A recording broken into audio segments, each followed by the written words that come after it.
அனைவருக்கும் வணக்கம். நான் உங்கள் அர்ஜுனாஜ். எல்லாரும் எப்படி நல்லா இருக்கீங்களா? நல்லா இருப்போம் எல்லாரும் நல்லா இருப்பாங்க. சரிங்க, கொஞ்சம் டிலே ஆனதுக்கு சாரி. இன்னைக்கு இந்த எபிசோட ஆரம்பத்தில் பார்த்தீங்கன்னா கரெக்டாக வந்து நம்ம ஹீரோ வந்து கொடுத்துருப்பாரு ஒரு மெமரி கார்டை. இதில் இருக்கிற வீடியோ எல்லாத்தையும் ரெக்கார்ட் பண்ணுறான்னு சொல்லிட்டு. ஸோ அவன் அதை எடுத்து பார்த்துக்கிட்டு இருக்கான். அப்போ வந்து டீ குடிச்சிட்டு பார்த்துட்டு இருக்கும்போது தான் பார்க்குறான், யாரா இந்த வேலையை பார்த்தாங்க அப்படின்னா நம்ம ஹீரோயினி இருக்காங்கல்ல, அவங்களோட தம்பி பொண்டாட்டி இருக்காங்கல்ல, அவ தான் இந்த வேலையை பார்த்துருக்கா. சரி, இவ எதுக்குடா இந்த வேலையை பார்த்தா அப்படின்னா அதையும் போக போக தெரிஞ்சுக்கலாம். இவளும் வந்து திருட்டு கொட்டானா இருந்துட்டு ஒரு வேலை பார்ப்பா. அதே மாதிரி தான் வில்லன் கூட சேர்ந்து இந்த வேலையை பார்த்து வச்சிருக்கா. ஆல்மோஸ்ட் இவளும் வில்லனோட கையால தான் அப்படிங்க காட்டுறாங்க. இவ பாத்தீங்க அப்படின்னா வில்லனை கூட்டிட்டு அப்படியே கீழே வர்றா. லிஃப்ட்ல வந்தோடனே நம்ம ஹீரோவோட ரூமுக்கு கூட்டிட்டு போறா. அங்க பாத்தீங்கன்னா சரி ரைட் ஓகே, நீ என்ன தேடணுமோ தேடுப்பா அப்படின்னு சொல்லிட்டு இவ போய் ஸ்மோக் பண்ண போறா. இதை வந்து நம்ம வில்லன் பாக்குறான். பார்த்துட்டு என்ன பண்ற அப்படின்னு, இல்ல இங்க எல்லா இடத்துலயுமே கேமரா இருக்கும், ஸோ கேமரா இல்லாத ஒரே ரூம் இதுதான், ஸோ அதனால கொஞ்சம் ஸ்மோக் பண்ணிக்கிறேன், ஒன்றும் பிரச்சனை இல்லை, ஒரே ஒரு சிகரெட் மட்டும் ப்ளீஸ் யா அப்படின்றப்ப இல்ல ஸ்மோக் பண்ணாத, இங்க வந்து ஃபயர் அலாரம் இருக்கும், அதனால அது வந்து இதாயிரும், வேணாம் அப்படின்னு சொல்லிட்டு அதை பிடிங்கி வச்சிருவான். சே, உன்னோட பெரிய தொல்லையா அப்படின்னு சொல்லி அந்த போட்டு சொல்ல இவங்க ரெண்டு பேரும் அப்படியே தேட ஆரம்பிக்கிறாங்க. அங்க ஏதாவது கிடைக்குமா அப்படின்னு சொல்லி அப்படி நம்ம வில்லன் தேடிக்கிட்டே இருக்கும்போது பாத்தீங்கன்னா ஒரு டைரி மாதிரி கிடைக்குது. சரின்னு சொல்லிட்டு அவனை எடுத்து பாக்குறான். பார்த்தா உள்ள ஃபுல்லா போட்டோஸ் தான் இருக்குது. நம்ம ஹீரோவும் ஹீரோயினையும் வந்து லவ் பண்ணப்ப அதுக்கப்புறம் கல்யாணம் பண்ணதுக்கு அப்புறம் எடுத்திருப்பாங்கல்ல,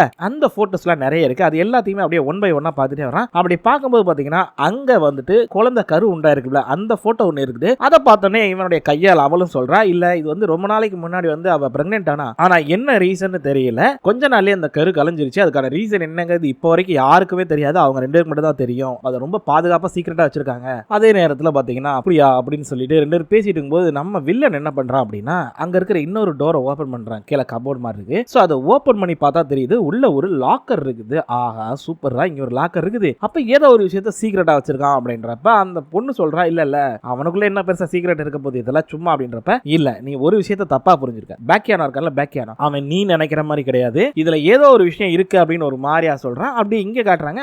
மோஸ்ட் வந்துட்டு நம்ம ஹீரோயினி ஹீரோவும் கட்டி பிடிச்சு நின்றுப்பாங்கல்ல, அங்க என்ன நடக்குது அப்படின்றத காட்டுறாங்க. என்னன்னா நம்ம ஹீரோயினி வந்திருப்பாங்க. அதே நேரத்தில் நம்ம ஹீரோ அங்க வர்றப்ப வந்து 7 PM வந்து இந்த பார்க் க்ளோஸ் ஆயிரும், எல்லாரும் வேமா கிளம்புங்க அப்படின்னு சொல்லியிருப்பாங்க. ஜஸ்ட் ஒரு 10 நிமிஷம் கேப்ல தான் நம்ம தலைவன் வந்திருப்பா. வந்ததுக்கு அப்புறம் பார்த்து பேசிட்டு ஹக் பண்ணிட்டு இருப்பாரு. அப்ப அங்கிட்ட அந்த பார்க்கை க்ளோஸ் பண்றதுக்கு ஒரு வயசானவர் வர்றாப்ல. அந்த மனுஷன் ஒரு டிஃபரெண்டான அப்ரோச் கொடுக்குறாரு. தம்பி, நீங்க ஒரு நல்ல கப்பிள்ஸ், சொல்ல போனா லவ் டு ஈச் அதர் தான், ரெண்டு பேரும் ஒரு நல்ல லவ்வர்ஸ், நல்ல கணவன் மனைவிங்கிறது எனக்கு புரியுது, ஆனா ஒரு நிமிஷம் நான் சொல்றது கேளுங்கப்பா அப்படின்னு சொல்லிட்டு, இங்க பாத்தியா இதுதான் என்னுடைய வைஃப், எனக்காக அவ வீட்டுல வெயிட் பண்ணிட்டு இருப்பா, இவ தான் என்னுடைய காதல் அப்படின்றாரு அவரு அந்த தாத்தா. சோ அதை கேட்டு நான் புரியுது தாத்தா, நான் வந்துட்டு இந்த கிளம்பிட்டேன் அப்படின்னு ரெண்டு பேரும் கிளம்புறாங்க. சோ ஒரு லவ் பண்றவங்கள நீங்க வந்து கிளம்புங்க போங்க அப்படின்னு துரத்தாம எப்படி சொல்றாரு பாருங்க ஒரு அப்ரோச். எனக்காக என்னுடைய காதல் மனைவி காத்துக்கிட்டு இருக்கா, நீங்க ரெண்டு பேரும் கிளம்புனா நல்லா இருக்கும் அப்படிங்கறத நாசுக்கா சொல்றாரு. It's a good human being. அப்படி நம்ம ஹீரோவும் ஹீரோயினி கிளம்புறாங்க. சாரி அப்படின்னு சொல்லிட்டு பரவாயில்லமா அப்படின்னு சொல்லிட்டு அவங்க கிளம்பும் போது நம்ம ஹீரோவும் ஹீரோயினி வர்றாங்கல்ல, அப்போ வந்து பாத்தீங்கன்னா அவங்களுடைய ஸ்கார்ப் ஒன்று கீழே விழுகும். சோ அதை எடுக்கிறதுக்காக போவாங்க. அப்படி எடுத்துட்டு அவங்க பார்க்கும்போது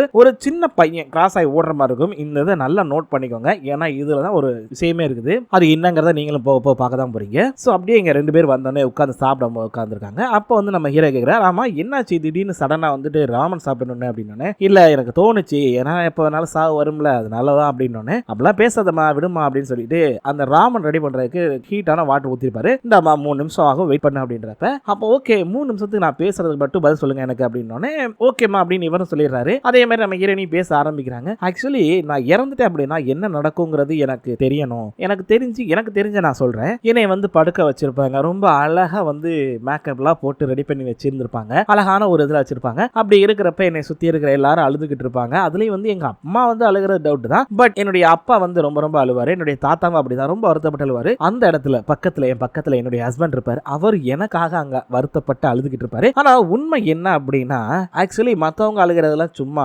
அவங்களாம் வந்து ஒரு இதுக்காக அழுவாங்க, ஆனா நீங்க மட்டும்தான் உண்மையா அழுவீங்க அப்படின்னு சொல்லி இவர் ஹஸ்பண்டை பத்தி பேசும்போது அவருக்கு வந்து அது பிடிக்க மாட்டேது. சரி சொல்லுங்க, நான் செத்து போயிட்டா நீங்க என்ன பண்ணுவீங்க அப்படின்னு கேட்கிறப்ப இவர் வந்து யோசிக்கிறாரு. அதுக்குள்ள அந்த 3 நிமிஷம் முடிஞ்சிருதா, ஓகே 3 நிமிஷம் முடிஞ்சது, இனி அதை பத்தி பேசாத அப்படின்னு சொன்னோடனே இவங்களும் ஆஃப் ஆயிடுறாங்க. ஆனா இது எல்லாமே முடிச்சோடனே நம்ம ஹீரோ ஒன்னு சொல்றாரு, நல்லா தெரிஞ்சுக்கோமா, இங்க பாரு என்ன நடந்தாலும் சரிதான், நீ கண்டிப்பா பொழைச்சி வருவ அப்படின்னு தான் சொல்றாரு. இதை கேட்டு நம்ம ஹீரோயினி ஒரு மாதிரியா ஃபீல் ஆயிடுறாங்க. அப்படி இங்க பாத்தீங்கன்னா வில்லனை காட்டுறாங்க. வில்லன் வந்து ஏதோ ஒரு கார்டு மாதிரி இருக்கு, விசிட்டிங் கார்டு, அதை எடுத்து போட்டோலாம் எடுத்துட்டு இருக்கான். அந்த நேரத்துல இந்த பொண்ணு என்ன பண்ணுதுன்னா கூட வந்தவ நம்ம ஹையானுடைய ட்ரெஸ் ஒன்று இருக்கு, அதை எடுத்து போட்டுக்கிட்டு இது நல்லா இருக்குல்ல அப்படி இப்படின்னு சொல்லி பேசிட்டு இருக்கும்போது இங்க பார் இதெல்லாம் அவங்களுடைய ட்ரெஸ், தயவு செய்து கொண்டு போய் அங்க வை, எடுத்ததை வை அப்படின்றப்ப இல்ல உனக்கு தெரியாது இது ஒரு லிமிடெட் எடிஷன், இவ என்ன பண்ணா தெரியுமா, நான் கேட்டப்ப இல்லன்னு சொல்லி சமாளிச்சுட்டா, ஆனா பார்த்தா அவகிட்ட தான் இருக்குது, ரொம்ப ரொம்ப பொய் சொல்வா, அதே நேரத்துல ரொம்ப திறமசாலியும் கூட, அதனாலதான் வந்து இன்னைக்கு தப்பிச்சுட்டு இருக்கா பொழைச்சிக்கிட்டு இருக்கா அப்படின்றப்ப சரி ஓகே நீ இவ்வளவு ஜலசாரு, அதே நேரத்துல இவ்வளவு ஜலசாகர நீ எதுக்காக அவளோட யாரோட தம்பியை கல்யாணம் பண்ண அப்படின்னு கேட்கிறப்ப ஆக்சுவலி உனக்கு வந்துட்டு எங்களுடைய ஃபர்ஸ்ட் டேட் தெரியுமா, அந்த ஃபர்ஸ்ட் டேட்ல அவன் வந்து பொண்ணுங்களை பத்தி பேசி என்னைய சிரிக்க வச்சான். அதாவது வந்து என்னை மாதிரி ஆள் யார் தெரியுமா, அதாவது கல்யாணம் ஆகி டிவோர்ஸ் ஆனவ, நான் ஒரு குழந்தையோட இருக்கிறவ, எனக்கு வந்து ஏஜ் கூட கூட என்ன ஆகும், என்னுடைய மதிப்பு மரியாதை எல்லாமே போகும், பார்க்கிறவங்களுடைய பார்வை மாறும். ஆனா இவன் அப்படி பார்க்கல, என்னைய ரொம்ப நல்ல விதமா நடத்தினா, நல்ல விதமா என்ன பார்த்தான். அதனாலதான் என்னை விட 5 வயசு கம்மியா இருந்தாலும் பரவாயில்லன்னு சொல்லி நான் இவனை கல்யாணம் பண்ணேன் அப்படின்றாங்க. சோ இப்பதான் விஷயம் என்னன்னு வருது, நம்ம தம்பிக்காரனை வந்து இவங்க கல்யாணம் பண்ணதுக்கான ரீசன் இதுதான் அப்படின்னு சொல்லியிருக்காங்க. ஆனா அதுக்கடுத்து என்ன நடக்குதுன்னு பார்ப்போம். அப்படி இவ சொல்லி முடிக்கும்போது பாத்தீங்கன்னா அங்க வந்து தம்பிக்காரனை காட்டுறாங்க. அவன் ஏதோ சிரிச்சுக்கிட்டு இருக்கான். என்னடா மேட்டர்னு பார்த்தா ஏதோ ஒரு செடி மாதிரி வச்சிருக்காங்க, அது பேரு ஜிங்சி நாமா, அதை வச்சுட்டு பாத்துக்கிட்டு இருக்காங்க சாப்பிடறதுக்காக. அங்க இருக்கிற வேலைக்காரி கூட கத்தி எடுத்துட்டு வரும்போது இது வேணாமா, நான் சொன்ன பம்பல் பி கத்தி, அந்த கத்தி எடுத்துட்டு வாமா, அதாவது உட்ல செஞ்சது சொல்றாங்க. சோ அவங்களும் சரின்னு போகும்போது அப்பதான் இவங்களுடைய அத்தை வர்றாங்க. அவங்க வந்து பார்த்தோன்னா என்னது இது அப்படின்றப்ப இதான்ப்பா ஜிங்சிங்கே, உனக்கு தெரியாதா, இது ஆக்சுவலி வந்துட்டு 150 வருஷம் பழமையானது, ரொம்ப பெருசும் கூட. அது மட்டும் இல்ல, இதை சாப்பிட்டோம் அப்படின்னா, சூப் வச்சு சாப்பிட்டோம் அப்படின்னா இறக்க போறவங்க கூட உயிர் பொழைக்கிறதுக்கான வாய்ப்புகள் அதிகமா இருக்கு, ஹார்ட் அட்டாக் வராது, அதுன்னு பயங்கரமா இதை பத்தி சொல்றாங்க. இதை கேட்டோன்னே அவங்க அத்தை என்ன பண்றாங்கன்னா, ஓகே ஓகே அப்படியா, சரி ஓகே, எனக்கு இதை கொடுக்க முடியுமா, நான் உனக்கு வந்து இது எவ்வளவு வாங்கினியோ அதை விட டபுளா தரேன், இல்ல ட்ரிபிளா கூட தரேன் அப்படின்றப்ப, நிறுத்துமா, இது வந்து என்னுடைய பையனுக்காக வச்சிருக்கேன், உனக்காகலாம் கொடுக்க முடியாது அப்படின்றப்ப, இது எனக்காகலாம் இல்ல, இது ஹெயானுக்காக நான் வாங்குறேன் அப்படின்றப்ப, ஹெயானுக்கு எதுக்கு, அவன் தான் ஆல்ரெடி நல்லா தானே இருக்கான்னு சொல்லி தம்பிக்காரன் கேட்க, டேய் சும்மா இருடா, உங்க அக்கா பத்தி உனக்கு என்ன தெரியும், அவ கொஞ்சம் உடம்பு சரியில்லாம இருக்கா அப்படின்னு சொல்லி அவங்க சொல்றாங்க. பட் இவங்க அம்மா என்ன சொல்றாங்கன்னா, இல்ல அவன் நல்லா தான் இருக்கா, இது என் பையனுக்கு தான், இங்க பாரு எந்த குழந்தைக்கு என்ன கொடுக்கணும்னு ஒரு அம்மாவுக்கு தெரியும், புரிஞ்சுக்கோமா, தயவு செய்து விட்டு நான் இதை என் பையனுக்கு தான் கொடுப்பேன் அப்படின்றாங்க. இங்க பாருங்க, நீங்க தப்பான முடிவு எடுக்கிறீங்க, அவளுக்கு உடம்பு சரியில்லை நான் சொல்லிட்டேன், அதுக்கு மீறி வந்து நீங்க இப்படி பண்றப்ப என்ன அர்த்தம் அப்படின்னு சொல்லி அவங்களுக்குள்ள ஒரு சில வாக்குவாதங்களா போது. கடைசியில் அவங்க கொடுக்க மாட்டேன்னு சொன்ன உடனே இவங்க என்ன பண்ணிடுறாங்களா, போங்கடா அப்படிங்கிற மாதிரி கெட்ட வார்த்தையில திடீர்னு போயிடுறாங்க. இதை கேட்டு அம்மா பாக்குறாங்க, ஐயோ என்னம்மா இவ இப்படி மாட்டேடி, ஃபேமாடா, அவ திரும்ப வந்தா வந்துடா, வேமா சாப்பிடு அப்படின்றாங்க. அதே நேரத்தில் கடுப்பாகி போனவங்க நேராக போய் அவங்க அண்ணனை பார்க்கலான்னு போனா அவர் நத்தைக்கு ஏதோ ஊட்டிக்கிட்டு இருக்காரு. அவர் போனோடனே என்னம்மா அப்படின்னு, என்னடா பண்ற அப்படின்னா, இல்லம்மா அந்த நத்தைக்கு வந்து ஃபீட் பண்ணிக்கிட்டு இருக்கேன், அதுதான் ஒழுங்கா சாப்பிட மாட்டேது, இது வந்து ஒரு பெண் நத்தை, என்னன்னே தெரியல, ஏன் அப்படி தெரியல அப்படின்னு சொல்லி அவர் ஒரு மாதிரி இது பண்ணிட்டு இருக்கும்போது, என்னடா இது இப்படி நத்தைக்கு போய் ஃபீட் பண்ணிக்கிட்டு இருக்கா, அது சாப்பிடலன்னு கவலைப்பட்டு இருக்கேன், உனக்கு விஷயம் தெரியாதா, ஒரு நத்தை இந்த உலகத்துல வாழணும், சர்வைவல் பண்ணணும்னா அது எவ்வளவு கஷ்டப்படணும் தெரியுமா, நீ நம்ம சர்வசாதாரணமா பேசுற அப்படின்னு சொல்லி அவங்க அண்ணன் சொல்லும் போது, அடா பாவி, நத்தைக்காக கவலைப்படுறாங்க, அவங்க பொண்ணு இதை விட பெருசா சர்வைவல் பண்றதுக்காக கஷ்டப்பட்டு இருக்கிறார். இவங்க ஒரு பக்கம் அதை நினைச்சு ஃபீல் பண்றாங்க. பட் இவங்களால சொல்லவும் முடியல அவங்க அண்ணன்ட்ட. ஐயோ என்னடா பண்றது அப்படின்னு அவங்க ஒரு மாதிரி அழுக ஆரம்பிச்சோன்னா, என்னாச்சுமா ஏமா அழுகிற அப்படின்னு, ஒன்னும் இல்லை அப்படின்னு சொல்லிட்டு போய் கூட்டு போய் இந்த ட்ரிங்க்ஸ் சாப்பிடு அப்படின்னு அழுதுகிட்டே கொடுத்துட்டு அப்படியே அவர் பாட்டுக்கு அவர் வேலையை பார்க்க இவங்களும் இவங்க பாட்டுக்கு உட்காந்து அழுகுறாங்க. என்னடா பண்றது, சொல்லவும் முடியல, அதை சொல்லாம இருக்கவும் முடியல, ரெண்டுக்கு நடுவில் மாட்டிட்டு முழிக்கிறனே அப்படின்னு இவங்க அத்தை முழிக்கிறாங்க. அப்படிங்க நம்ம ஹீரோ அண்ட் ஹீரோயினி 2 பேரையும் காட்டுறாங்க. 2 பேரும் சோஃபால அந்த மூலையில உட்கார்ந்து இருக்காங்க. நம்ம தலைமை டிவில மாத்தி சேனலை மாத்தி, என்ன இது வெறும் ஜெர்மனிலே வருது, இங்கிலீஷே வர மாட்டேது அப்படின்றப்ப நம்ம ஹீரோயினி, என்ன வளர்றீங்க, நம்ம ஜெர்மனில தான் இருக்கோம், அப்புறம் ஜெர்மனில வரலாம பெண் என்ன வேற எதுல வரும் அப்படின்னு, ஆமால அப்படின்னு சொல்லி டிவி ஆஃப் பண்ணிட்டு 2 பேரும் வெறும் டிவியை பார்த்துக்கிட்டு இருக்காங்க. ஏதோ ஒரு தயக்கத்துல, இந்த புதுசா கல்யாண ஜோடிகளுக்கு ஒரு தயக்கம் இருக்கும்ல, அந்த மாதிரி ஒரு தயக்கம் நம்ம ஹீரோ ஹீரோயினி 2 பேருக்குமே இருக்குது. சோ அப்ப நம்ம ஹீரோயினி சடனா வந்துட்டு, சரி ஓகே நான் போய் தூங்குறேன், அந்த ரூம்ல தூங்குறேன் அப்படின்றப்ப நம்ம ஹீரோ, எது இந்த ரூமா, இந்த ரூம்ல தூங்க போற அப்படின்னு, ஆமா அதை தான் சொன்னேன், நீங்க இங்க கம்ஃபர்டபுளா தூங்குறா இருந்தா எங்கனால தூங்குங்க உங்களுக்கு ஏத்த மாதிரி அப்படின்னு சொல்லிட்டு இவங்க அப்படியே கிளம்புறாங்க. அப்படி கிளம்பி ரூமுக்குள்ள போகும்போது நம்ம ஹீரோ பாக்குறாரு, ஐயோ போறாளே விட்டுறக்கூடாது அப்படின்னு டக்குன்னு சோப்பா அப்படி ஜம்ப் பண்ணி எகிரி குதிச்சு ஓடி போய் நம்ம ஹீரோயின் கதவு சாத்துற கேப்ல டப்புன்னு போய் அப்படி டோரை தட்டி நிப்பாட்டுறாப்ல. என்னாச்சு அப்படின்னு கேட்டோன்னே, ஆக்சுவலி நீ இந்த ரூம்ல தூங்க போற, ஆமா அப்ப நம்ம இன்னையில இருந்து ஆரம்பிக்கலாமே அப்படின்றப்ப, புரியல, இல்ல ஆக்சுவலி வந்துட்டு நம்ம இன்னையில இருந்து நம்மளுடைய குடும்ப வாழ்க்கையை ஆரம்பிக்கலாம் நான் நினைக்கிறேன். சோ இன்னையில இருந்து தினமும் நம்மளுடைய குடும்ப லைஃப நம்ம சந்தோஷமா வாழலாம் அப்படின்னு சொல்லி இவர் சொல்ல, அவங்க ஒரு மாதிரியா யோசிக்கும் போது நம்ம தலைவன் என்ன பண்றாப்ல அப்படின்னா, சரி ஓகேமா உனக்கு கம்ஃபர்டபுளா இல்லைன்னா நான் கிளம்புறமா அப்படின்னு சொன்ன உடனே, இல்லைங்க நான் எப்போ உங்களை கிளம்ப சொன்னேன், நான் அது ஏதாவது சொன்னா நான் பதில் சொன்னேன், பதில் சொல்றதுக்கு முன்னாடி ஏன் நீங்களா பதில் எடுத்துட்டு கிளம்புறீங்க அப்படின்னு சத்தம் போடுறாங்க. சோ ஒரு வகையில் நம்ம ஹீரோயினுக்கு அதுல ஒரு இன்ட்ரெஸ்ட் இருக்க தானே செய்யுது. அவங்க கன்ஃபார்மா இன்னையில இருந்து ஸ்டார்ட் பண்ணலாமா, கண்டிப்பா இன்னையில இருந்து ஸ்டார்ட் பண்ணிடலாம் செல்லம், எனக்கு கொஞ்சம் டைம் வேணுமே, பரவாயில்ல நீ யோசி. அப்படியே அவங்களும் யோசிக்கிறாங்க, என்ன பண்ணலாம், இவனை உள்ள விடலாமா விடக்கூடாதா, இந்த பையல நம்பலாமா நம்ப கூடாதா அப்படின்னு பயங்கரமா யோசிக்கிறாங்க. யோசிச்சவங்க சரி ஓகே அப்படின்னு அப்படின்றாரு. அவரோட ஃபேஸ் ரியாக்ஷன் பார்க்கணும். அதில் நம்ம ஹீரோயின்லாம் ஓகே என்னமா இல்ல ஓகே அப்படின்னு, ஓ ஓகேவா ஓகேமா அப்படின்னு சொல்லிட்டு வேமா உள்ள போயிடுறாரு. நம்ம ஹீரோயின் பாக்குறாங்க, பார்த்து சிரிக்கிறாங்க. அடா பாவி அப்படின்னு, டேய் நீங்க 2 பேரும் ஆல்ரெடி கல்யாணம் ஆகி புருஷன் பொண்டாட்டிடா, ஏன்டா இப்படி பண்றீங்க. சோ என்ன மேட்டர் அப்படின்னா, அவர் வந்து இனிமே டெய்லி நைட்டு நான் அவன் கூட தூங்குறேமா அப்படின்னு சொல்லி சொல்றாரு. சோ அதுக்கு தான் நம்ம ஹீரோயின் யோசிச்சுட்டு சரி ஓகே அப்படின்னு சொல்லியிருக்காங்க. 2 பேரும் ஒரே ரூம்ல தூங்க போறாங்க. சரி ஹீரோயின் இருந்தா ஒரு ரொமான்டிக்கான சீன் வரும், நல்லா ரொமான்ஸா இருக்கும் அப்படின்னு பார்த்தா இங்கேயும் ஒரு காமெடி பண்ணி விட்டானுங்க. நம்ம ஹீரோ அழகா நெருங்கி வர நம்ம ஹீரோயினி, ஆனா நம்ம ஹீரோயின் அங்கதான் வச்சாங்க பாருங்க, ஒரு ட்விஸ்ட். ஆக்சுவலி வந்துட்டு உனக்கு கிம் வியூ தெரியுமா அப்படின்னோடனே யாருமா அது அப்படின்னோடனே என்னோட ஃப்ரெண்டு தான், அவ ஒரு அட்டானி தான். அட்டானி அப்படின்னா ஒன்றும் இல்லைங்க, வக்கீல் அப்படிங்கிறத அங்கே அப்படி சொல்லியிருக்காங்க. ஸோ அதே மாதிரி அவருடைய புருஷன் வக்கீல் தான். ஆனால் என்னாச்சுன்னா அவ திடீர்னு ஒரு நாள் கார் ஆக்சிடென்ட்ல வந்து கோமா ஸ்டேஜுக்கு போயிட்டா, அவ இறந்துருவா அப்படின்னு டாக்டர்லாம் சொல்லிட்டாங்க. ஆனால் அவருடைய ஹஸ்பண்ட் என்ன பண்ணாரு தெரியுமா, அவருடைய சொத்து பத்தி எல்லாத்தையும் மாத்திட்டு அவர் பாட்டுக்கு இன்னொரு பொண்ணு கூட ஓடி போயிட்டாரு. காரணம் இவ இறந்துருவான்னு சொன்னாங்க அப்படின்னு. ஆனா பார்த்தா அவ பொழைச்சிட்டா. இங்கதான் ட்விஸ்ட். அவ பொழைச்சு வந்ததுக்கு அப்புறம் தான் தெரியுது அவளுடைய சொத்து பத்தி எல்லாத்தையுமே அவருடைய ஹஸ்பண்ட் பேருக்கு அவர் சேஞ்ச் பண்ணிருக்காரு அப்படின்னு. அதுக்கப்புறம் அவங்கள வைக்கல அப்படிங்கறனால ஏதோ கஷ்டப்பட்டு அந்த சொத்தை காப்பாத்தினாங்க. சோ இங்க இருக்கிற மக்களை பொறுத்த வரைக்கும் தான் மனைவி இறந்துட்டா அப்படின்னா ஒரு ஹஸ்பண்ட் ஆனவன் பொண்டாட்டியோட பணம் அது போக ப்ராப்பர்ட்டிஸ் எல்லாத்தையுமே அவனுடைய பேருக்கு மாத்திக்க தான் நினைக்கிறான் எப்பவுமே. இங்க இருக்கிற மனுஷங்கள் எல்லாம் இப்படிதான், அப்படியே அதுவும் ஹஸ்பண்ட்ஸ் எல்லாம் இப்படிதான் அப்படின்னு சொல்லிட்டு இருக்காங்க. நம்ம ஹீரோக்கோ ஒரு பக்கம் அப்படியே பக்கு பக்கு இருக்குது, ஐயோ நம்ம வேற டைவர்ஸ் பண்ணிட்டு போலாம் நினைச்சோமே, அது நினைச்சோமே அப்படின்னு. ஆனா அதே நேரத்தில் அப்படியே பக்கத்துல வந்தவங்க, ஆனா எனக்கு கிடைச்ச ஹஸ்பண்ட் அப்படி கிடையாது. சொல்ல போனா உங்களை எல்லாருக்குமே பிடிக்காது, நிறைய பேருக்கு பிடிக்காது அப்படிங்கிற மாதிரி. என்னமா சொல்ற, என்னை நிறைய பேருக்கு பிடிக்காதா, எனக்கே புரியலையேமா அப்படின்னு கொஞ்சம் யோசிச்சு பாருங்க. ஆக்சுவலி நான் முதல்ல வந்துட்டு எனக்கு உடம்பு சரியில்லைன்னு சொன்னேன்னா இந்த மாதிரி பிரச்சனை அப்படின்னு, அப்ப நீங்க சொன்னீங்க பாத்தீங்களா ஐ லவ் யூன்னு, அந்த ஒரு வார்த்தை இருக்கு பாத்தீங்களா, அது ஒரு மிராக்கலான வார்த்தைங்க. என் மேல அப்ப நீங்க யோசிச்சது வெறும் பாசத்தை மட்டும் தான் காட்டினீங்க. உங்களுக்கு காசு பணங்கிறது பெருசு இல்லைங்கிறது எனக்கு எப்ப இருந்தோ தெரியும். அதை அன்னைக்கு ப்ரூவ் பண்ணிட்டீங்க திரும்பவும். ஆனா அதுக்கப்புறம் பாத்தீங்கன்னா அன்னையில இருந்து மறுநாள் காலையில பாத்தீங்கன்னா ரொம்ப கேர் பண்ணீங்க. அதே மாதிரி ஆபீஸ்ல லைட்டா தும்முனா கூட அப்பயும் பயங்கரமா கேர் பண்ணீங்க. சோ உங்களோட கேரிங் இருக்கு பாத்தீங்களா, அது மட்டும் தான் உண்மையானது, மத்த ஹஸ்பண்ட்ஸ் மாதிரி நீங்க கிடையாது அப்படின்னு அவர் அப்படியே யோசிக்கிறாரு. ஆகா நல்ல வேலைடா, நம்ம டைவர்ஸ் பண்ண போனது இவளுக்கு தெரியல, தெரிஞ்சிருந்தா என்ன ஒன்னே போச்சிருப்பா போல இருக்கே அப்படிங்கிற மாதிரி அவர் யோசிக்கிறாரு. சோ இதனால தாங்க மத்தவங்களுக்கு உங்களை பிடிக்காது, ஆனா எனக்கு மட்டும்தான் உங்களை பிடிக்கும், உங்களுக்கு என்னை மட்டும் தான் பிடிக்கும், நம்ம ரெண்டு பேரும் ஒருத்தர் விட்டு ஒருத்தர் பிரிஞ்சு இருக்கவே முடியாது அப்படின்னு சொல்லி நம்ம ஹீரோயினி சொல்றாங்க. நம்ம ஹீரோவும் அது என்னமோ உண்மைதாமா அப்படின்னு சொல்லிடுறாப்ல. அப்படியே ரெண்டு பேரும் இங்க தூங்க போயிடுறாங்க. பட் நம்ம ஹீரோவும் ஹீரோயினி தூங்கிட்டு இருப்போம், நம்ம ஹீரோயினி அப்படி திரும்பி இது பண்ணுவாங்களா, படுப்பாங்களே, அந்த மாதிரி நம்ம ஹீரோ பக்கம் திரும்பி படுக்கும்போது நம்ம ஹீரோ அப்படியே அவங்களுடைய அழகை பார்த்து ரசிச்சுக்கிட்டே இருக்காரு. சோ அப்படி பார்த்துக்கிட்டே இருந்தவர் நம்ம ஹீரோயினுடைய கையில் அவருடைய கையை கோத்துக்கிறாரு. சோ அப்ப நம்ம ஹீரோயினி அதை இறுக்கமா பிடிச்சுக்கிறாங்க அவங்க தூக்கத்துல இருந்தாலுமே. பட் அப்போ பார்க்குற நம்ம ஹீரோக்கு என்ன தோணும், ஒரு நல்ல அழகான ரொமான்டிக்கான சாங் ஓடுது. அதே நேரத்தில் இங்க பாத்தீங்கன்னா நம்ம ஹீரோ வந்துட்டு சர்ச்சில் உட்கார்ந்து வேண்டிக்கிறாரு, கடவுளே இதுவரைக்கும் நான் உன்கிட்ட எதையுமே கேட்டது இல்லை, பட் இப்போ நான் கேட்கிறேன் என்னுடைய மனைவியை எனக்கு உயிரோட திருப்பி கொடு அப்படின்னு சொல்லி கேட்கிறாரு. சோ ஒரு கணவனா தன்னுடைய மனைவிக்காக வேண்டிக்கிறாரு. அப்படிங்க மறுநாள் காலையில நம்மால பிரேக்ஃபாஸ்ட் வாங்கிக்கிட்டு கிளம்புறாரு. அப்படி கிளம்பும் போது நம்ம ஹீரோவோட ஃப்ரெண்டு கால் பண்ணிடுறாரு. இவர் என்ன பண்ணுவார், டேய் எங்கடா இருக்க, என்னடா எங்கேயோ போனா, என்னாச்சு டேய் மச்சான், என்ன எதுவும் ஒய்ஃப் கிட்ட சேர்ந்துட்டியா அப்படின்னா, டேய் சும்மா இருறா, கிண்டல் அடிக்காத ஓவரா அப்படின்னோடனே, சரி என்னதான் நினைச்சுக்கிட்டு இருக்கேன், நான் என்ன சொன்னேன்ல அன்னைக்கே நம்ம வந்து வெக்கேஷனுக்கு வெளியே போறோம்டா வாடான்னு சொல்லியிருந்தால, இப்ப என்னடா நீ காணோம் அப்படின்னோடனே, இங்க பாரு இவங்க வந்து என்னை டார்ச்சர் பண்ணிட்டு இருக்காங்க அப்படின்னா, டேய் நிறுத்துறா, தெரியும்டா இங்க காட்டுறாங்க. நம்ம ஹீரோ அங்க நடக்கிறதுல அப்படியே அப்பட்டமா சொல்றாருங்க, டேய் இங்க டேஜு என்ன பண்றான் தெரியுமா அப்படின்னோடனே, ஓ தெரியுமே, என்ன 2 கேரேஜ்ல வந்துட்டு ஃபுல்லா வந்துட்டு சுஜி கொண்டு வந்திருப்பான் அதானே அப்படின்றாரு. அது மட்டும் சொல்லலைங்க, இன்னும் அங்க என்னெல்லாம் பண்றாங்கங்கிற சொல்றாரு. ஏன் இவ்வளவு, ஏன்டா நம்ம யோங் பிம்சனும் அது போக சாங் பில்லும் 2 பேரும் சேர்ந்து நெருப்பு பத்த வைக்க தயாரா இருக்காங்க.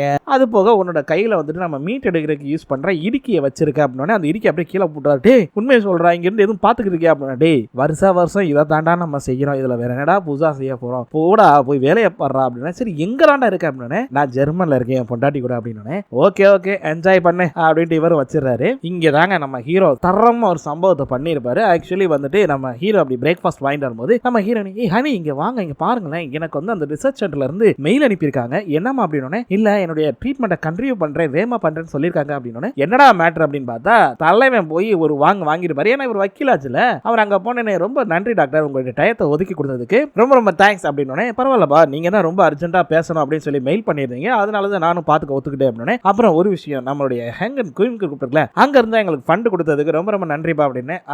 விஷயம் அதான் டாக்டர், ஆக்சுவலி வந்துட்டு உங்களுடைய ஃபண்ட்ஸ், அதாவது நீங்க ரிசர்ச் பண்றதுக்கு தேவையான ஃபண்ட் எல்லாத்தையுமே பாத்தீங்கன்னா நிறைய கண்ட்ரில இருந்து நிறைய பெரிய தொழிலதிபர்கள் உங்களுக்கு கொடுக்குறாங்க இல்லையா, அதுல வந்து பாத்தீங்க அப்படின்னா பாதிக்கு பாதி அமௌண்ட் பாத்தீங்கன்னா எங்களுடைய குயின் டிபார்ட்மெண்ட்ல இருந்து தான் வந்திருக்குது. டாக்டரும் ஆமாமா அது உண்மைதான், எனக்கு சொல்ல போனா குயின் டிபார்ட்மெண்ட் அதாவது கொரியால இருக்கக்கூடிய இது மூலமா உங்களுடைய ஃபண்ட்ஸ் தான் நிறைய வந்திருக்குது, ரொம்ப நன்றி அப்படின்னு அவரும் சொல்றாரு. அதெல்லாம் இருக்கட்டும் டாக்டர், நீங்க எதுக்காக ஹியானுக்கு வந்து ட்ரீட்மெண்ட் பண்ண மாட்டீங்க அப்படின்றப்ப, இல்ல நான் அதை பத்தி டீடைல் அவங்ககிட்ட சொல்லிட்டேன், அவங்களுக்கு வந்து இப்போதைக்கு ட்ரீட்மெண்ட் பண்ண முடியாது, அது மட்டும் இல்ல நிறைய பேர் வசதியில் நிற்கிறாங்க அப்படின்றப்ப, டாக்டர் நீங்க ஒரு விஷயத்தை மறந்துட்டீங்க, ஆக்சுவலி உங்களுக்கு தேவையான ஃபண்ட்ஸ் எல்லாத்தையுமே எங்களுடைய குயின் டிபார்ட்மெண்ட் கொடுத்துருக்கு பாத்தீங்களா, அப்ப நம்ம ஒரு அக்ரிமெண்ட் போட்டிருப்போம், அதாவது வந்துட்டு நீங்க பண்ற ரிசர்ச்சோடைய உங்களுடைய இதை எல்லாத்தையுமே நீங்க பண்ணுங்க, ஆனா அது சம்பந்தப்பட்ட ஏதாவது ஒரு பிரச்சனை இந்த ஃபண்ட்ஸ் கொடுக்குறவங்களுக்கு யாருக்காவது வந்துச்சு அப்படின்னா அவங்களுக்கு நீங்க ஃபர்ஸ்ட் ப்ரிஃபரன்ஸ் கொடுக்கணுங்கிறத நீங்க முதல்ல மென்ஷன் பண்ணியிருக்கோம், நீங்க அதை பாத்தீங்களா இல்லையா அப்படின்றப்ப, இல்ல அப்படியெல்லாம் நாங்க நாங்க கொடுக்க முடியாதுப்பா. ஏன் அப்படின்னா எங்களுக்கு லயன் பிரகாரம் என்ன ரூல்ஸோ அதை தான் நாங்க ஃபாலோ பண்ணுவோம் அப்படின்றப்ப, ஓ அப்படியா, அப்போ ஓகே டாக்டர், நீங்க வந்து கூடி சீக்கிரம் கொரியாக்கு வர வேண்டியிருக்கும் அப்படின்றப்ப, நான் எதுக்கு கொரியாக்கு வரணும்? ஏன் அப்படின்னா கொரியன் கவர்மெண்ட்டும் உங்களை வர வைக்கும். ஏன்னா கொரியாவில் உங்க மேல கேஸ் போட போறேன்.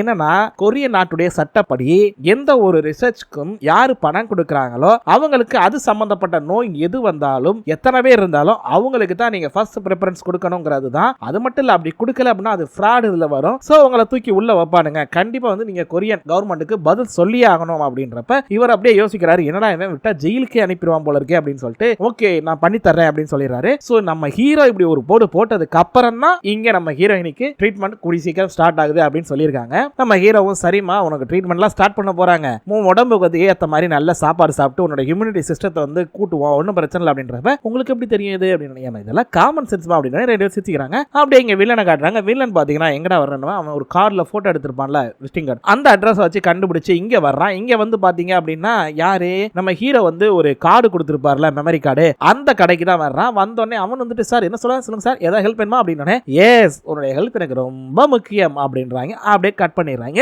இங்க பாத்தீங்கன்னா நம்ம ஹீரோயினுடைய தம்பி பொண்டாட்டி அவ வந்து மசாஜ் எல்லாம் முடிச்சுட்டு இருக்கா. அப்போ வந்து இந்த கையால் வர்ற வந்தோடனே அவன் பார்த்துட்டு நீங்க கிளம்புங்கம்மா அப்படின்னு சொல்லி அவன் வெளியே போனோடனே சட்டு ஒரு கொஞ்சமாவது அறிவு இருக்குது அடி உனக்கு, இங்க பாரு என்ன காரியம் பண்ணி வச்சிருக்க அப்படின்னு சொல்லிட்டு, கொஞ்சம் விட்டு இருந்தா நீ மாட்டி இருப்ப அப்படின்றாங்க. என்னது அப்படின்னு வீடியோ பார்த்தா தான் தெரியுது, டேஸ் கேமரா, கார் டேஸ் கேமரால நீ மாட்டி இருக்க தெரியுதா போடே அப்படின்னா. ஆனா இவன் என்ன பண்றானா, ஓ மை காட் என்ன நான் இவ்வளவு ஃபேட்டா இருக்கேன், நான் தான் சரியா கவனிக்கலையோ, ஆமா அப்படின்னா அறிவு இருக்குதா இல்லையா, கொஞ்சம் விட்டு இருந்தா மாட்டி இருப்ப, எல்லாருமே சிக்கி இருப்போம் அப்படின்றாங்க. சோ இவங்க எல்லாரும் சேர்ந்து தான் திட்டம் போடுறாங்க. நம்ம வில்லன், அது போக இவங்க இந்த பொண்ணு 3 பேர் சேர்ந்து தான் திட்டம் போடுறாங்க. இதுல விட ஹைலைட் என்ன தெரியுமா, ஒரு மெயின் டிக்கெட் இருக்கு, அது நீங்க பாப்பீங்க. இவங்க எல்லாருக்கும் மாஸ்டர் மைண்ட். ஆக்சுவலி இவங்க 2 பேருக்குள்ள, அதாவது இந்த சண்டை போட்டுக்கிறாங்கல்ல, இவங்க 2 பேருக்குள்ள என்ன உறவுங்கிறத கூட இவங்க சொல்லவே இல்லை. அது என்ன ரீசன் எனக்கும் புரியல. சோ கடைசியில் சொல்றாங்களாங்கிறத பார்ப்போம். அப்படியே அவங்கள வந்து அடிச்சுக்கிட்டே வெளியே வரும்போது கத்திடுவாங்க. ஆனா இங்கதான் ஒரு ட்விஸ்ட், நம்ம ஹீரோயினுடைய அம்மா இங்க உட்கார்ந்துருப்பாங்க. அவங்க அப்படியே பார்ப்பாங்க. பார்த்துட்டு இருக்கும்போது மிஸ் கிம் நீங்களா அப்படின்னு 2 பேருமே பார்ப்பாங்க. அவங்க அப்படியே வெளியே வருவாங்க. அவங்களுக்கு கேட்கறாங்க, ஆமா நீ என்ன பண்ற, அது மட்டும் இல்லாம எதுக்காக இவ்வளவு சவுண்ட் கொடுத்துட்டு வர்ற அப்படின்னு. யாரு நானா, என்ன மேடம் சொல்றீங்க, நான்லாம் சவுண்ட் கொடுக்கறாளா, எனக்கு சாஃப்டா தான் பேச தெரியும், எனக்குலாம் அவ்வளவு ஏதாவது கத்த தெரியாது, உனக்கு ஏதாவது கேட்டுச்சாமா அப்படின்னு. அவங்களும் இல்ல எனக்கு இது கேட்கலையே அப்படின்னு. ஓ அப்படியா, ஒருவேளை நைட்டு சரியா தூங்கல, அதான் இந்த ஹெட்பைனால கூட அந்த சவுண்ட் கேட்டிருக்கோம் அப்படின்னு. இருக்கலாம் மேடம் இருக்கலாம், வாங்க நான் உங்களுக்கு தனியா ஒரு மசாஜ்க்கு கூட்டு போறேன் அப்படின்றப்ப ஓகே அப்படின்னு சொல்லி அவங்க கிளம்புறாங்க.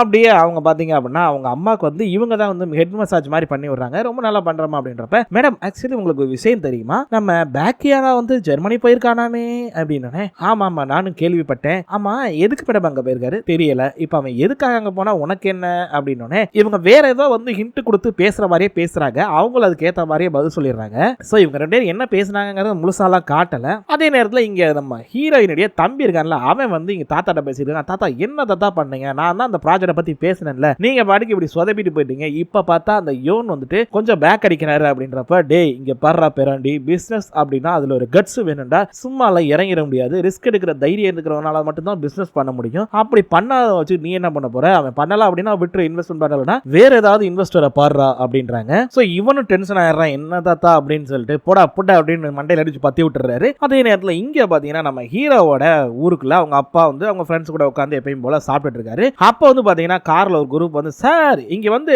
அப்படின்னு, என்னப்பா ஒரு அட்ரஸ் தெரியும் சார், இந்த வர்றப்பா அப்படின்னு போய் நம்ம ஹீரோனி வந்துட்டு போனாங்கல்ல உட்காந்து சாப்பிட்டாங்கல்ல அந்த இடத்த பத்தி அட்ரஸ் கேக்குறாங்க. சார் நாங்க வந்து யூடியூப்ல ஒரு பார்ட்டி பார்த்தோம், அதுல வந்து குயின் குரூப்போடைய ஹியான் மேடம் வந்துட்டு உட்காந்து சாப்பிட்ட இடம் இருக்கு அப்படின்னு. டே இங்க வாடா, என்ன அது பார்த்து யூடியூப் அப்படின்றாங்களே அப்படின்னு. பையன் வந்து பாக்குறாப்ல, என்னப்பா அப்படின்னு சொல்லி பார்த்தா நம்ம ஹீரோயினி இவங்க ஃபேமிலியோட உட்காந்து சாப்பிட்டுருப்பாங்கல்ல அந்த இதை வந்து வீடியோ எடுத்து யூடியூப்ல போட்டிருப்பாங்க. சோ அதை தான் பாக்குறானுங்க. பார்த்தா எல்லாருமே அங்க உட்காந்து இங்கதான் ஹியான் உட்காந்து சாப்பிட்டாங்கன்னு சொல்லி எல்லாம் போட்டோ எடுக்க ஆரம்பிச்சிட்டாங்க. பார்த்தா அந்த ஊரே கலக்கட்ட ஆரம்பிச்சிருது.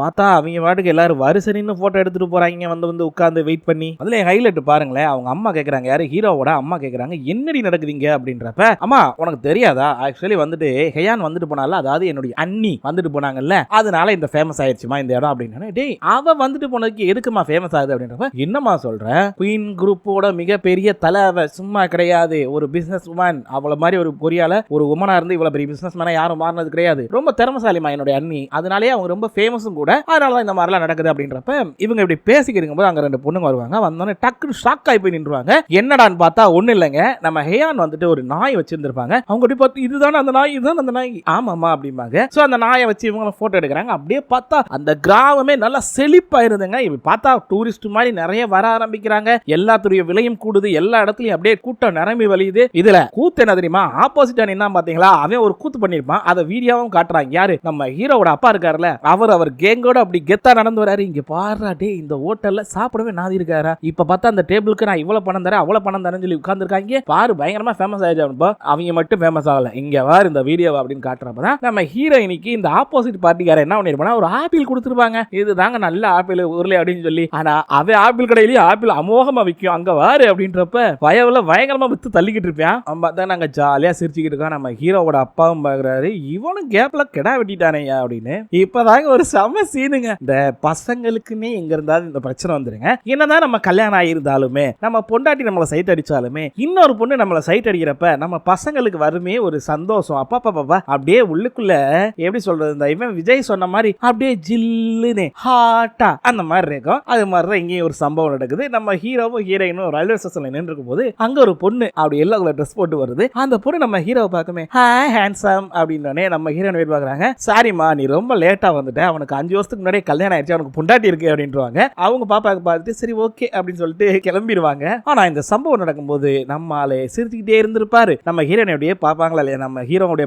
பார்த்து ஒண்ணு இல்லம்மா, இங்க இருக்கிற மக்கள் எல்லாருமா பாரு எவ்வளவு சந்தோஷமா எல்லாரும் கூட எவ்வளவு சகஜமா பழகுறாங்கன்னு, ரொம்ப இது இல்லாம ரொம்ப அன்பா நடந்துக்கிறாங்கம்மா அப்படின்னு. ஓ அன்பா நடந்துக்கிறாங்களா, அதனாலதான் சாரும் அன்பா நடந்துக்க பாக்குறீங்களா அப்படின்னு.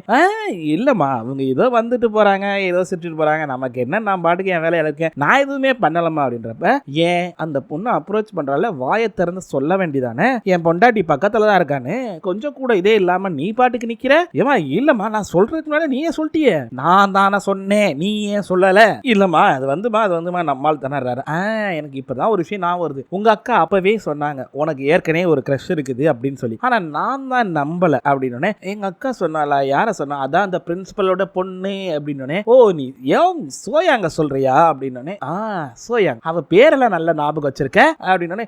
இல்லம்மா அது என் கூட படிச்ச பொண்ணுமா, என் பிரின்சிபலோட பொண்ணு தான் இல்லன்னு சொல்லல, ஆனா என் கூட படிச்சவன். இங்க பாரு எங்க அக்கா சொன்ன மாதிரிலாம் எதுவுமே கிடையாது, எனக்கு அதுக்கு எந்த சம்பந்தம் கிடையாது, அவ சும்மா சொல்லியிருப்பா, என்னுடைய ஃபர்ஸ்ட் லவ் என்னுடைய முதல் கிரஷ் எல்லாமே நீதாமா அப்படின்னு சொல்லி ஒரு வழியா நம்ம ஹீரோ ஹீரோயினை அப்படியே சமாதானப்படுத்த முயற்சி பண்ணிட்டு இருக்காரு. சரிம்மா என்னமா செய்யணும் சொல்லுமா அப்படின்றப்ப, உன்னை சமாதானப்படுத்துறதுக்கு ஆக்சுவலி வந்துட்டு நம்ம 2 பேரும் மத்தவங்க மாதிரியே பஸ்ல போகணும் அப்படின்னு. என்னது பஸ்லயா, ஏமா நீ பிறந்ததுல இருந்து பஸ் பக்கம் போனதே இல்லை, எனக்கு எந்த பிரச்சனை கிடையாது, நான் ஈஸியா ஹேண்டில் பண்ணிடுவேன், நீ கன்ஃபார்மா சொல்றியா பஸ்ல போலாமா அப்படின்னு. ஓ எஸ் போலாமே அப்படின்றாங்க. அப்படிங்க நம்ம ஹீரோயினி வீட்டை கட்டுறாங்க. அங்க பாத்தீங்கன்னா ஏதோ செக்யூரிட்டி கேமரா வந்து சரியா ஒர்க் ஆகலன்னு சொல்லி அங்க ரெடி பண்றதுக்காக ஒரு 4-5 பேர் வந்திருக்காங்க. ஹீரோயினுடைய அப்பாவும் கேக்குறாங்க யார் என்னன்னு கேக்குறப்ப இந்த மாதிரி சார் அப்படின்னு எடுத்து சொல்லிடுறாங்க. ஆனா அது என்ன மேட்டர்னு உள்ள பார்த்தா தான் தெரியுது. அங்க வந்தவங்க என்ன பண்றாங்கன்னா நம்ம ஹீரோவோட ரூம்ல புகுந்து அந்த லாக்கை ஓபன் பண்றாங்க. சரி அதுல அப்படி என்னடா இருக்குன்னு பார்த்தா அவங்களும் ஓபன் பண்ணிட்டு மேடம் ஓபன் ஆயிடுச்சு மேடம் அப்படின்றாங்க. யாரே நம்ம கையால தான் பாக்குது. அந்த லேடி வந்து எல்லா பேப்பரையும் எடுத்து பார்த்துட்டு ஆத்தாடி என்னது டைவர்ஸ் நோட்டீஸ்லாம் ரெடி பண்ணி வச்சிருக்கானே அப்படின்னு, சிக்கனடா இன்னைக்கு நீ அப்படின்றாங்க. சோ இங்க டைவர்ஸ் நோட்டீஸை இவங்க எடுத்துட்டாங்க. அதே நேரத்துல அங்க பாத்தீங்கன்னா நம்ம ஹீரோவும் ஹீரோயினையும் ஜாலியா சுத்திக்கிட்டு இருக்காங்க. இப்போ தான் நம்ம ஹீரோவும் ஹீரோயினும் ஒன்னு சேர்ந்துருக்காங்க. அப்ப அடுத்து என்ன நடக்கும்னு கொஞ்சம் யோசிச்சு பாருங்க ஒரு செகண்ட். அதாவது வந்து இவங்க கையில, அதாவது கிடைக்க கூடாதவங்க கையில கிடைக்க கூடாத ஒரு டாக்குமெண்ட் கிடைச்சிருச்சு. இதுக்கப்புறம் தாங்க இருக்குங்க மிக பெரிய ட்விஸ்ட். பார்த்து நல்லா என்ஜாய் பண்ணுங்க. ஓகே மக்களே, இதோட இந்த எபிசோட முடிச்சுறாங்க. நாளைக்கு வர எபிசோட பாருங்க, அப்பதான் உங்களுக்கு என்ன நடக்குதுங்கிறது தெரியுது. இந்த டைவர்ஸ் நோட்டீஸ் என்னெல்லாம் வேலை பார்க்க போகுதுங்கிறது உங்களுக்கு தெரியும். சோ மறந்துடாதீங்க, நாளைக்கு எபிசோட பார்த்து என்ஜாய் பண்ணுங்க. இனிமே முடிஞ்ச அளவுக்கு டிலே பண்ணாம கொடுக்கறதுக்கு நான் முயற்சி பண்றேங்க. ஓகே மக்களே, மீண்டும் நாளை சந்திக்கலாம். நன்றி.